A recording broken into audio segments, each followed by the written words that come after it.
زه مجرم نه یم، مدعي یم.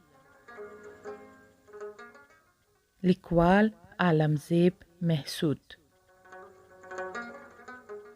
ژباړن عمر اندیش.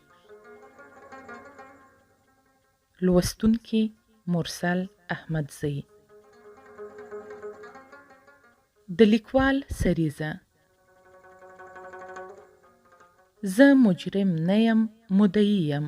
زما لومړی کتاب دی کوم چې ما په زندان کې د زنداني کېدو پر وخت ولیکه. که څه هم ما ډیر څه لیکلی شول، خو مګر ما ته اجازه نه وه او هغه څه چې مې لیکل د باندې به مې ملګرو ته لیږل.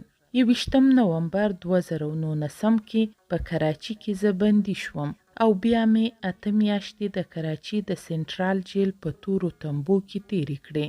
د سیاسي ژوند د شروع کېدو سره ما کله داسې فکر هم نه و کړی چې زه به له دغسې حالت سره هم مخ شم.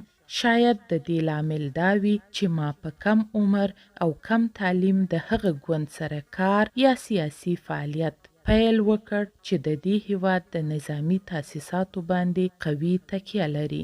د یو رښتوني سیاست او د خپل قوم رښتونی خدمت لپاره د قدم ایښودو وروسته زه پوه شوم چې سیاست د ګلونو سټیج نه دی، بلکې د اغزیو ډکه بستره ده. که څه هم مشکلاتو زموږ هوډ او ایمان لا لوړ او قوي کړل، مګر دا هر څه تیرول آسان نه و.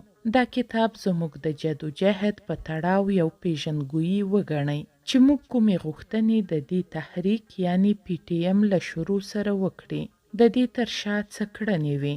ما دا کتاب زندان کې ولیکلو او زه یوازې د دې لپاره چې د خپل قوم غږ مې پورته کړ زندانی شوم. د دې لپاره دې کتاب کې چې پر ما څه تیر شوي ما لیکلي. د دې کتاب د لیکلو تر شا زما یوازینی مقصد دا دی چې تاریخ څوک تحریف نه کړي، ځکه کوم قوم چې خپل تاریخ خپل ونه لیکي دښمن تاریخ تحریفوي.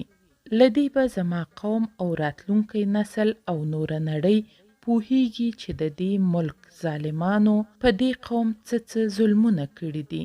انساني حقوق څه وړ پایمال شول. له قانون او انسانیت ورهیخوا څه وړ زندانونه جوړ شوي وو او په دغو تورو زندانونو کې څه کېدل او دې خلاف د غږ پورته کوونکو انسانانو په خلاف څه کېدل. په ټوله کې دا د دې دولت خلاف چارج شیټ دی.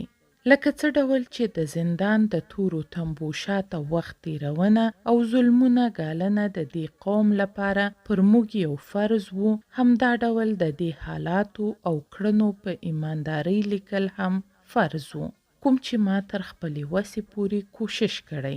عالمزیب خان محسود. د ژباړن سریزه.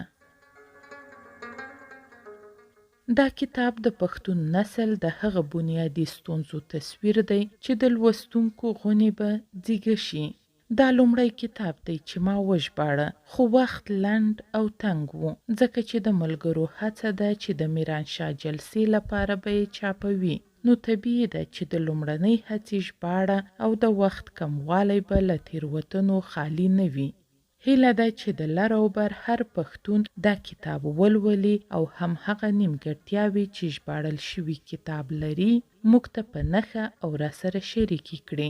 که ژوند بې ننګه نشو، ژمنه کوو چې په دوهم وار چاپ کې به نیمګړتیاوې اصلاح او سمې کړو.